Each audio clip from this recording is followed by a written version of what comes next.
Kõige imelisemat päeva sulle, armas valgusolend, ja soovin sulle tere tulemast Valguse kanalile. Ja mina olen Kaia-Liisa Reinut. Täna me räägime taas kord tänulikkusest. Me oleme rääkinud sellest nii palju, aga täna ma tahan lihtsalt sulle seda meelde tuletada, sest ma usun, et paljud kogevad seda, et elus juhtuvad asjad mõnikord liiga kiiresti, et kui mingid probleemid kuhjuvad, siis sa vaevu saad lahendada ühe probleemi, kui pinnale kerkib kaks uut. On ju tuttav vahest. Ma ei ole ise seda ammu kogenud, aga ma tean oma teraapiaklientide pealt, et paljudel on see kogemus ja paraku väga reaalne kogemus ka praegusel ajal.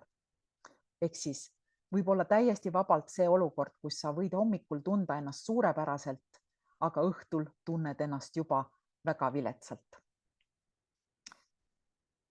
Sest iga päev me seisame silmitsi erinevate selliste viivitustega, katkestustega, muutustega, väljakutsetega.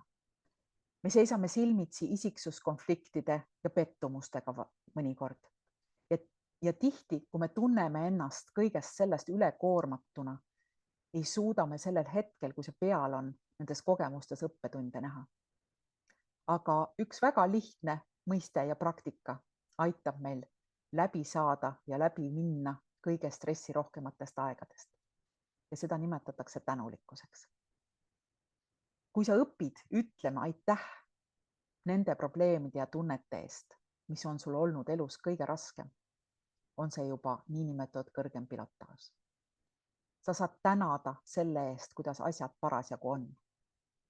Isegi kui sulle kogemus ei meeldi, siis täna sellegi poolest.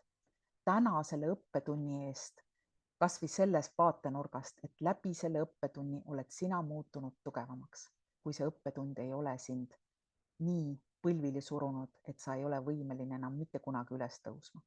Aga tavaliselt meile ei anta selliseid õppetundi ja me oleme võimelised alati püsti tõusma nagu fööniks tuhast ja minema edasi.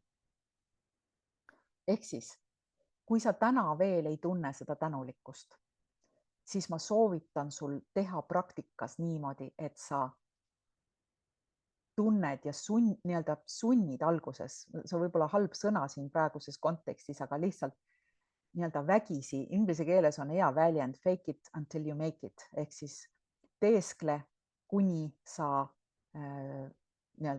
jõuad sinnani päriselt. Ehk siis sunni ennast seda tänulikkust üles näitama, kuni see muutub sinu jaoks harjumuspäraseks. Ja see tänulikkus aitab sul lõpetada tulemuste kontrollimise katsed ka. Ehk siis tänulikkus on võti, mis avab sinu elus positiivse energia. Sest see on alkeemia, mis muudab probleemid õnnistusteks ja ootamatuteks kingitusteks. Nii et alusta seda protsessi juba täna. Ole tänulik ja selle protsessi käigus muudad sa tänase valu homseks rõõmuks. Ilusat päeva sulle. Kohtumiseni Valguse kanalil.